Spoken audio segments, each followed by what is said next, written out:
Hello, welcome back. Hello everyone, and welcome to session 2, Identity was the breach, Identity Access Management, Cloud Access and Privilege Abuse, 2005 year in review. So the core idea today is simple and it's a little bit uncomfortable. In 2025, a huge percentage of serious incidents weren't about breaking in. They were about logging. Attackers didn't need to defeat your firewall if they could defeat your identity surface, like credentials, sessions, OAuth, grants, refresh tokens over privileged roles.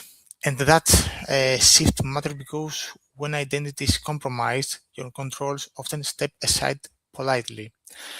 The attack traffic looks legitimate, the permissions are valid, the audit trails exist, but there are noise, and most teams aren't instrumented to see the story quickly enough. So my goal is fractional level. So the attack mechanism we saw repeatedly in 2005 use two real-world case studies and then translate everything into a 90 days action plan you can start on Monday. So let's say the structure so you know exactly what we're going. So here's the roadmap. We'll start with the patterns that dominated identity compromise across cloud and SaaS in 2025, token theft, OAuth abuse, and SaaS trust change, overprivileged roles, and how attackers chain that into privilege escalation and data export. Then we will go into two case studies. Salesloft drift, Salesforce, data theft via compromised auth tokens, and PowerSchool, where a simple portal lacking MFA led to massive exposure. Then, what identity first first security should look like for a global distributed orgs across Azure, Amazon Web Services, Google Cloud, and SaaS. And finally, I'll close with a practical 90 days plan, measurable prioritization, and realistic. So this isn't executable level strategy language. This is what do we implement and what we on alert on. So let's start with the 2025 reality. Why didn't it become the fastest path to data? Here's the 2025 reality. If the attacker has a valid identity, most controls quickly step aside. This is the cloud SaaS model. Identity becomes the control plane, and identity compromise became the fastest path to data, especially when tokens are treated as trusted. Third-party integration are treated as trusted, and permissions drift are everyone can do everything. Four patterns show it up again and again. Stolen credentials, info stealers, password reuse, spraying, and importantly, SSO turns one login into many apps. Unsuccessful credentials give your email, file, CRM, ticket, CI/CD, sometimes even cloud console access. Second is session token theft. This is the big MFA bypass story. If I steal a session cookie or refresh token, I may not need to log in again. I just become you. So the third is OAuth and SaaS supply chain abuse. Compromised OAuth tokens mean the app is used, and one integration can become a bridge into hundreds of tenants. The fourth one is overprivileged roles. This is the accelerator. If permissions are too broad, the attacker doesn't need creatively. They just click export, create key, assign role, consent app, disable logs, whatever the overprivileged identity do. So the important mindset shift is identity compromise are changed, not one event.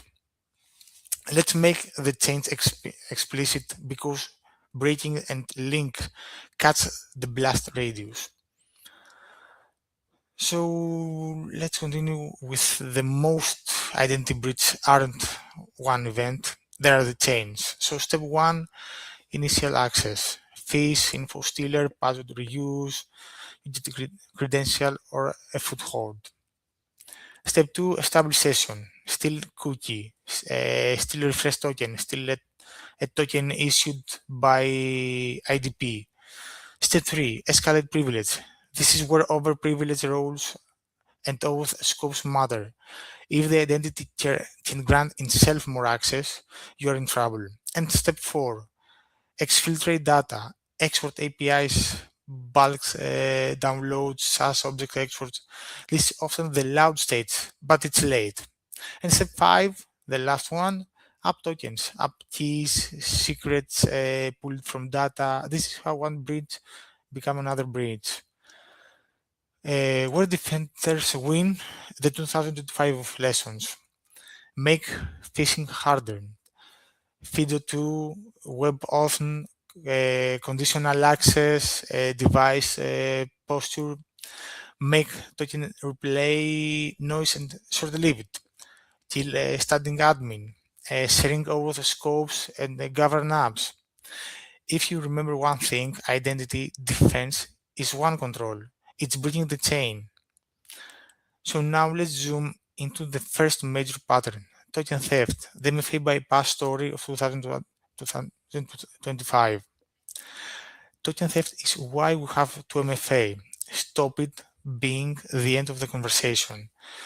Here is how it works in practice. A user opens a perfect login page, often a reverse proxy, advisory in the middle phishing. It looks really real because it's literally relating to the real IDP. So the user completes MFA normally, nothing fails, but the attacker captures the session cookie. Then the attacker replay the cookie and become the user, often with no MFA prom. And refresh tokens are a long session to keep access alive across time zones. That matters globally because attackers can operate from whatever while the session remains valid. So what breaks it? Phishing resistant MFA, FIDO2 WebAuthn, especially for privileged user first, short the session's lifetime, and require re-authentication for sensitive actions like export, admin change, key creations, conditional access, device compliance, GeoIP risk, impossible travel, no bad networks, detect token anomalies, a new device, new geo, and mass export should trigger session revocation quickly. So the message isn't MFA is useless. The message MFA is necessary, but session and token security is the fight now. So let's put numbers behind the idea using incident response data. Yes, MFA didn't disappear. Attackers routed around it. Across real-world incident response datasets from 2004 to 2005, token theft dominates MFA bypass. This is extremely useful internally because it gives your Congress justification for investments like phishing resistant MFA, session control, instrument the token lifecycle. So what? Stop treating MFA as done. Move from MFA enabled to MFA resilience against token theft. Prioritize FIDO2 WebAuthn for admins, IT help desk, high-risk functions like exporting mailboxes or mass downloading from Drive, SharePoint, or CRM. Instrument the chain, sign in, token is usance, and sensitive API calls. If you can connect those dots, you can see token abuse fast enough. Build response muscle. Revoke, refresh tokens, and terminate sessions quickly. Defense tip if you can't move to FIDO2 fast. Reduce sessions lifetime and enforce the ready of for exports and admin actions. That alone cuts the attacker usable window. So now the second big pattern, OAuth abuse, the trust tab problem. OAuth Tokens are beard credentials. If a token is stolen, the app is effectively you. These were modern SaaS attackers did scary because it stops looking like a hacker. It looks like a normal integration doing normal work. Common failure modes we saw. Users can grant risky apps without admin review. Shadow OAuth there. Or overbroad scopes. Read all mail, export CRM objects. Long-lived refresh tokens with weak monitoring, and one vendor breach cascades across many tenants globally. Control of attack actually matters. Admin console, constant workflows, and the VTT app catalog, scope minimalization at app specific list privilege, token lifecycle governance, expiry, rotation, or rapid revocation. Detection, unused exports, a new token scratch, a new GUI IP. This is why I say treat integration as shared infrastructure. They're part of your identity perimeter now. So let's ground this with a case study that made this painful real in 2025. Salesloft drift, Salesforce data theft via OAuth tokens. The point here isn't Salesforce got hacked. The point is the mechanic. Token abuse against a drastic integration. In August 2025, the group tracked it as ANS 6395 was observed using compromised OAuth tokens tied to the Salesforce Drift integration to perform unauthorized exports across many Salesforce customers' instances. Key details to focus on: observe campaign window. Uh, 8th August to I don't remember. I, for the next 10 days, let's say, access via compromised tokens tied to the integration, large-scale exports from Salesforce customer instances. After exfiltrations, attackers reportedly search for secrets in the data, AWS key, passwords, Snow, Snowflake tokens, because data theft is often just step one. What is global lesson? SaaS integrations are shared infrastructure across regions, meaning one trust integration can create cross-tenant risk at the global scale. Token-based access bypass MFA, no password prompt is required. If the token is valid, the app is authorized, so data theft enables follow-on compromise. And secrets found in exported data can be reused against other cloud services. So what defensive moves matter? It inventory and review connected apps, not just Salesforce, also Microsoft 365 and Google Workspace. Anywhere OAuth exists, this exists. Require admin consent, block user self consent by default, especially for high risk scopes. Alert on new grants and unusually large export activities. The combination is key. A new grant, then an export spice in a high signal indicator. Practice a kill switch. You shouldn't have a muscle memory playbook. Revoke tokens and remove integration quickly and globally. If your org has never rehearsed removing a key integration in a controlling way, do it, because in a real accident, the decision is emotionally slow. And the final point, this wasn't a novel exploit. It was identity trust being explored. So the transition now it's no. So now let's go to a different kind of case study, not of sophistication, just a single missing control with massive impact. Oh, my mistake. I'm so sorry. Here we are. PowerSchool is a reminder that sometimes the lesson is boring, and that's why it's powerful. A single weak portal becomes a massive explosive event. What was reported? threat actor accessed PowerSchool data through the PowerSource support portal. PowerSchool reported told to K12 dive the portal like the multi-factor authenticator. Exposure including student, staff people, and some records, and medical data, and many others. X then discovered this 28th December 2024 and published disclosed January 2025. The cloud security lesson. Internal portals are high value assets. Protect them like production. You can't have MFA everywhere with exceptions because attackers have the exception.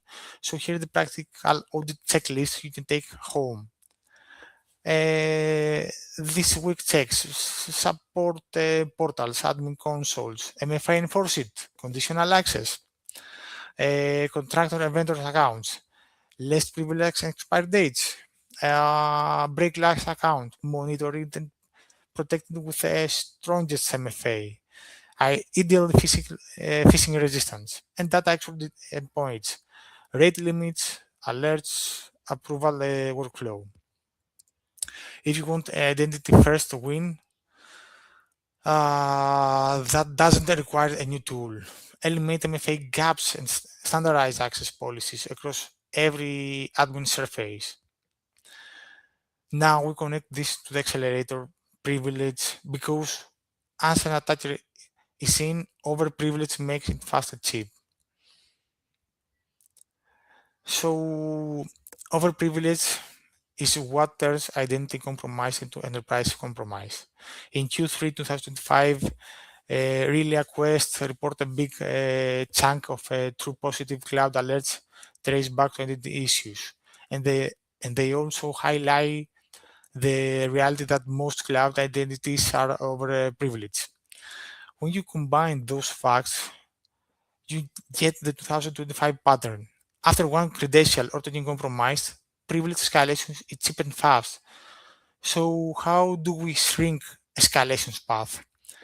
Zero standing privilege for admins, just-in-time elevation with approvals, automate list privilege, direct policies from actual usage logs. If someone hasn't used permission for X in 90 days, remove it.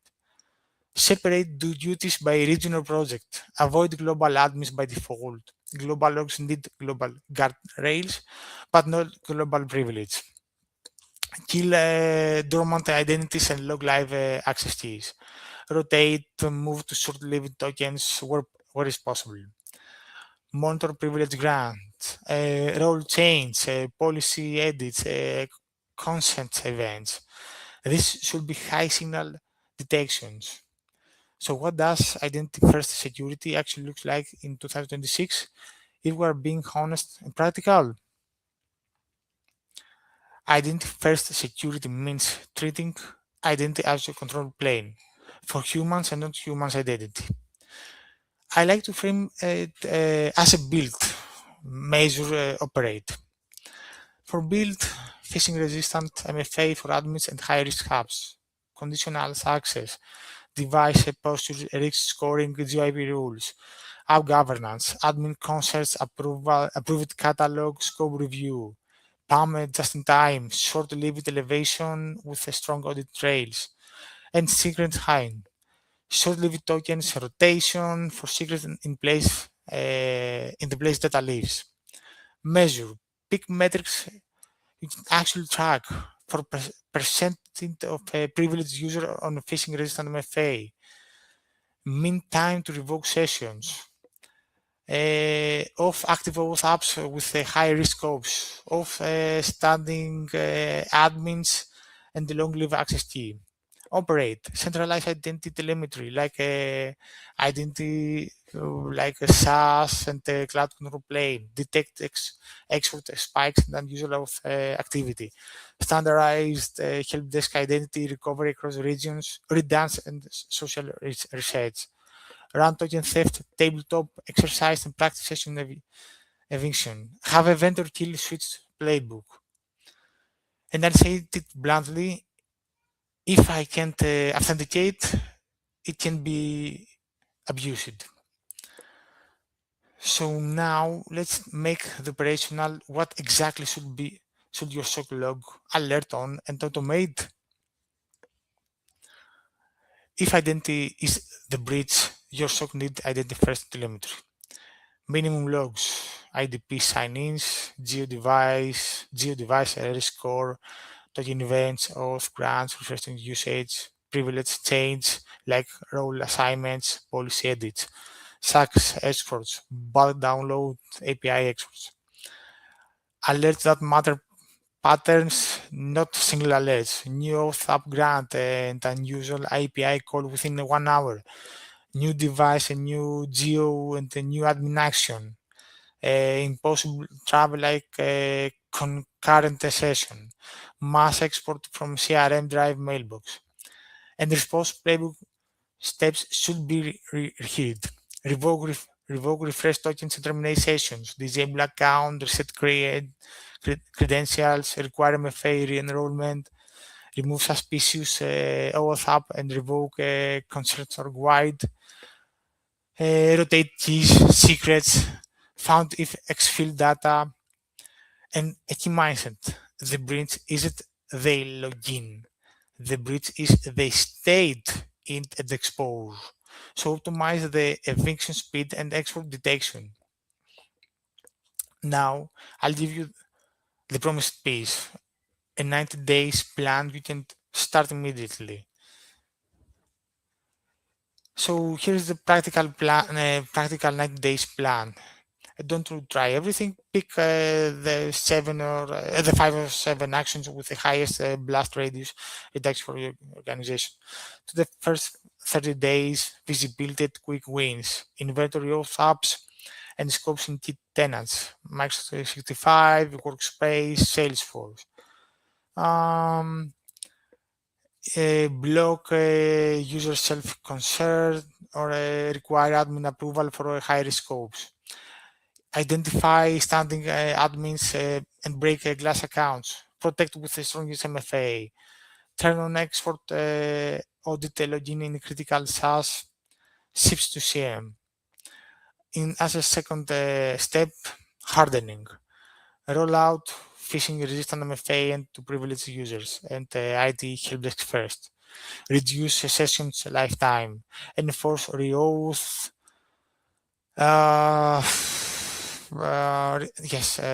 Enforce reauth for exports admin actions. Implement just-in-time and PAM, privileged access management for admin elevation. Start with cloud control plane. Rotate expire long-live access keys. Move to short-lived credentials. And as a third step, create token theft and auth compromise IR runbook. Run the tabletop with global stakeholders, measure time to revoke sessions, automate detections, new auth grant, export spike, and risky geo. Establish quarterly access reviews and governance candidates. If you do some of these items, you'll reduce the identity breach change at multiple links. Harder initial access, harder persistence, less privilege, faster eviction, less exfil. And let me close with the main takeaways and then we'll do the QA. Takeaways. Identity was a breach. Define identity like production infrastructure. Assume credentials with leak. Design the fast containment. Session revocation, less privilege. MFA necessary but not sufficient. So token theft is a default bypass. Treat OAuth apps and the integration as non-human identities with blast radius. Zero starting privilege and app governance at high leverage with wins for 2026. I don't know. I'm talking very fast, I think. Happy to take questions. Well, this is excellent. First of all, great job. And So Thank you, yes, if Philip. anybody has questions, feel free to put them in the chat, and we'll get to them. But I definitely agree that the identity is is really a big thing. It's sort of who, are you who you say you are, and how do companies control that? I think you've given both the problem and the solution, and we did cover kind of a lot of ground. So maybe we can kind of tease it apart a little bit more. And also, can we think about some, and this, I welcome all our speakers to comment on this, but can we think about some real world examples and real world breaches that we've seen 2025, or sort of just, generally speaking, the big ones where that identity kind of caused a big problem? Like, what were some of the bigger um, stories that we've seen? Hmm, let me think. Let me- well, I want to say something.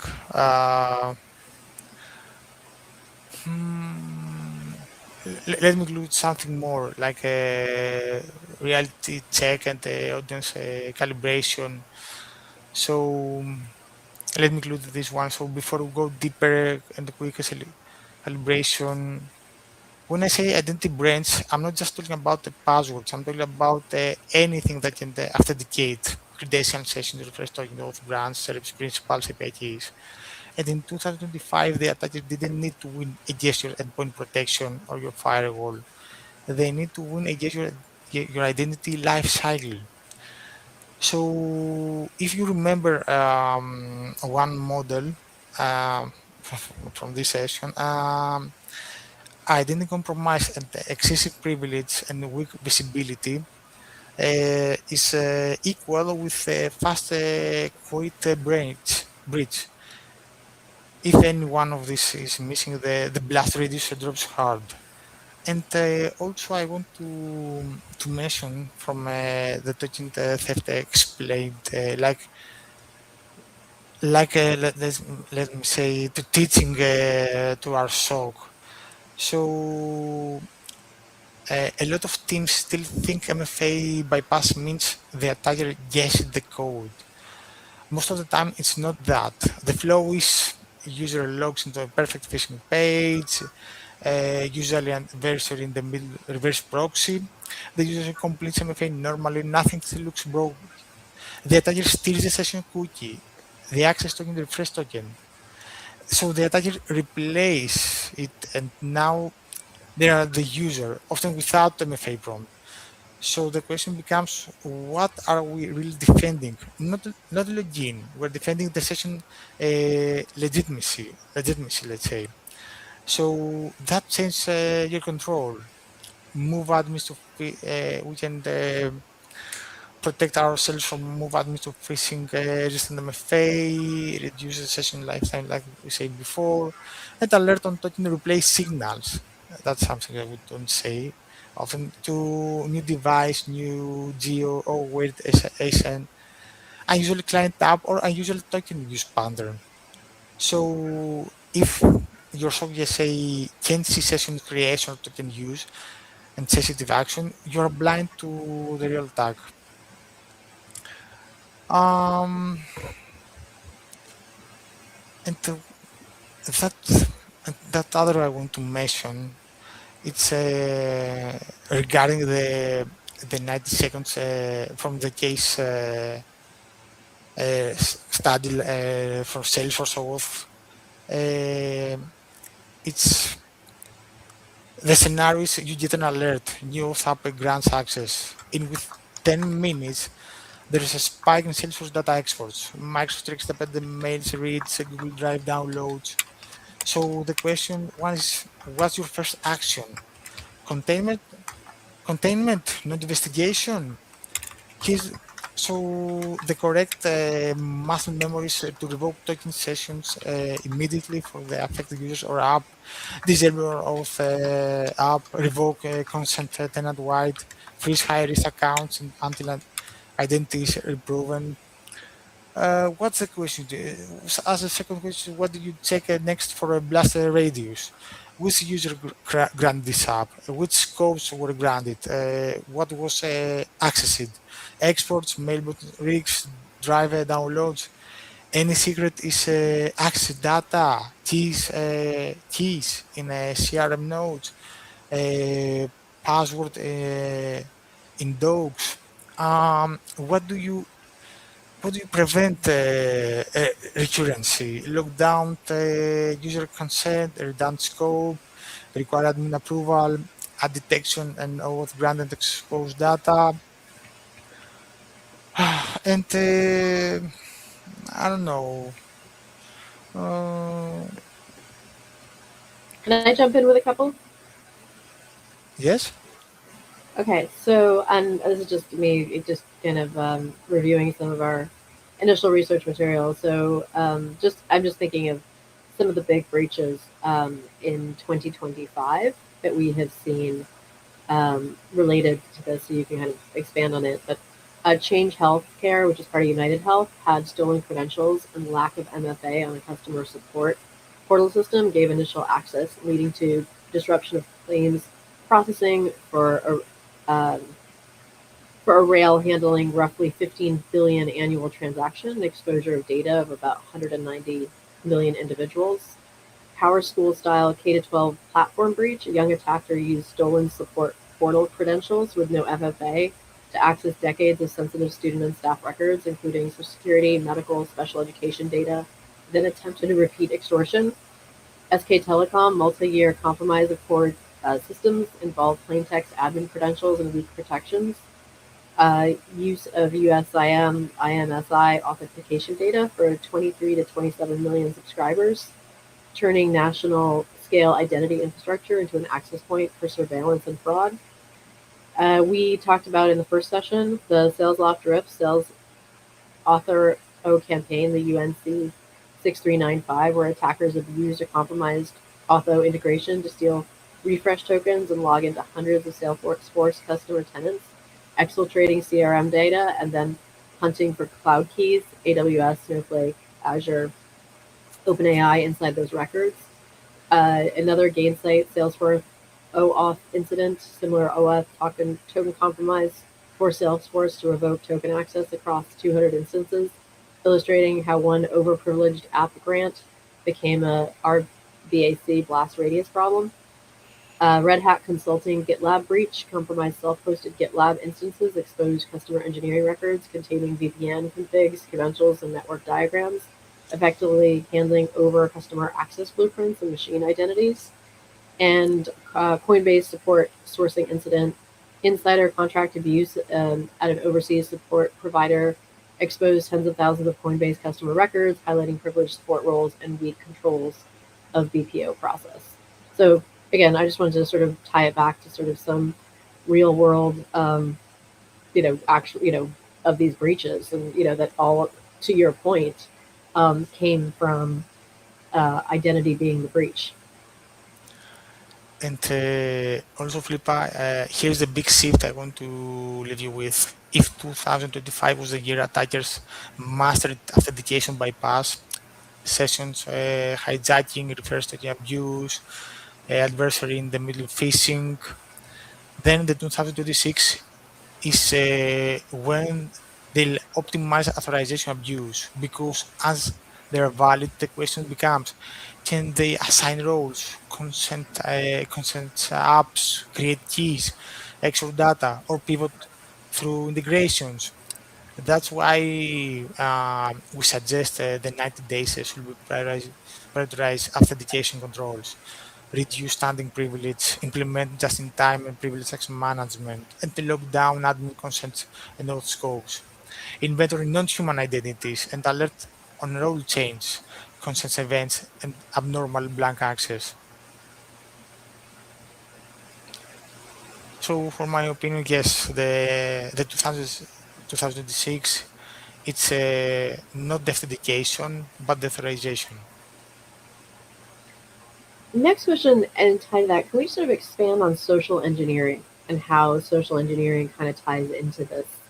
And I'm thinking this is kind of predates 2025, but there was a huge breach in Las Vegas, in the United States, the casinos. I think MGM was part of it, but I think it hit several casinos. And it really just started with a customer service person, like a front desk person, and somebody kind of was able to use social engineering to say, hey, I lost my credentials. Can you help me regain them? And those people are not necessarily trained with a security mindset. They're trained with a customer service mindset, which is someone needs help, you help them. And can we sort of expand to sort of where this intersects with social engineering? Social engineering is breach happen when attackers hack people and processes, not systems, to get access, approvals, or secrets. So they collect information from LinkedIn company websites, breach who's finance, IT, HR, vendors you use, executives' names, travel, time zones, your ticketing, help desk process. Uh, Common hooks could be doc shared, invoice, MFA reset, or urgent HR policy. Phishing, just you mentioned, it's hey, hi, I'm from IT, or your vendor or your CEO, or missing, let's say, from SMS fake security alerts or delivery payment messages. Could be Teams or Slack impersonation. Can you approve this quickly? Or like say before, deep face voice for exec fraud or help desk pressure. The aims from my credentials, user pass, MFA code, sessions, cookies, token, and device code or OAuth consents. As the and as in they request assigned roles or themselves to groups, create OAuth apps or consents to high scores, create mailbox rules, forwarding or author refresh tokens, generate API keys, access keys, or access shared drives, share exports, pivot to admin or non-human identities, service principles, and data theft or exterminations, or ransomware after privilege escalation. That's they were. So what I'm hearing and is that all of these things that we do in cybersecurity all kind of are very integrated because, like you said, if identity is the breach and they're getting into a system, then we need to sort of live with sort of this idea of zero trust, so trust no one, and to make sure that we're also least privilege. So once someone's in the system, that they're not getting access to more than they should, so that if someone is breaching someone's identity, that that person didn't just have access to everything within the company and the organization or the files or the data, but that making sure that all of your data inside your system is appropriately encrypted or masked or protected and just least privileged. So even if someone's in, they don't get access to everything. They get access to the person's identity who they've breached, but that person's access to the entire system is still quite limited. Would that be an appropriate way of sort of managing kind of how we're thinking about protecting the data within Mhm. a system? So, as an attacker is inside, the breach is no longer about entry, it becomes about time, privilege, and the visibility. So, if the hacker sees the damage is determined by what the identity is allowed it to do and how fast you detect it. So, you must prioritize first, don't get kick out to reuse uh, stolen session refresh tokens, to register new MFS devices if allowed it, to create OAuth to grant themselves consents, add email rules for forwarding, create additional access paths like API keys, service principals. This is why session revocation, the MFA re-registration matter so much. The phase two, this is and the most dangerous phase, they escalate authorizations. They look for overprivileged roles like global admin, owner, editor, contributor rights, to have the ability to assign roles or modify. identity access management policies, and permission to export data with mailboxes, or access to secret keys, to secrets, keys, or CI/CD pipelines. If authorization is loose, escalation after trivial. So, uh, and let's say that for the phase three, they explore quickly, like 2 hours a day. They behave like a real user, like browse a SharePoint driver, query to CRM, HR, ticketing systems, or read email history, look for sensitive docs, or enumerate cloud resources. They avoid malware, they avoid noise, and they look legitimately. Most also miss this phase completely.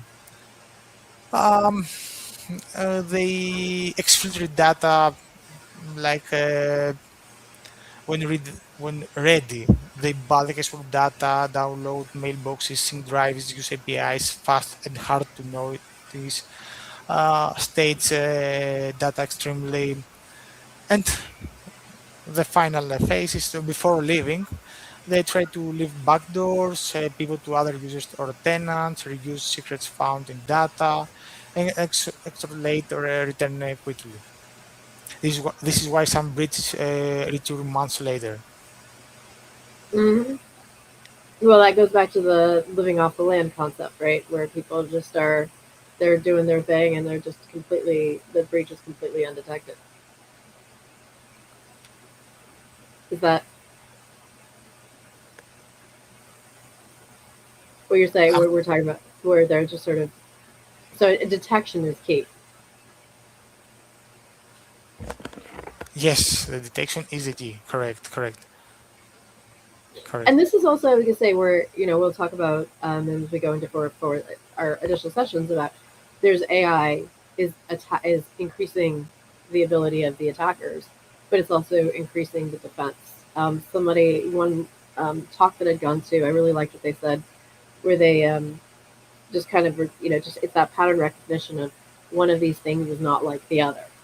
And so using AI to be able to sort of see that if a user normally is doing a certain thing, and then it can detect, okay, that's different. And same thing for data filtration and other things that I think AI can really help with the defense of this as well. I totally agree with you. Correct. Totally agree with you. But we're also still humans, and I think that that's probably like what I'm in preparing for this. I think one of the biggest takeaways were was as sophisticated as things are getting, both in the attacks and the tools, we as human beings still have to always put the basics in place. We still oftentimes like don't do the basic things, like some of the breaches we were just talking about.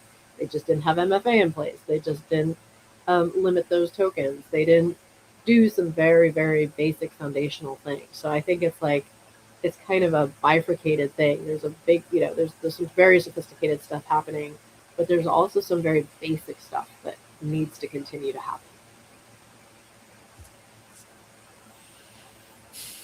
Is that I'll leave the closing words with you as we wrap out this session.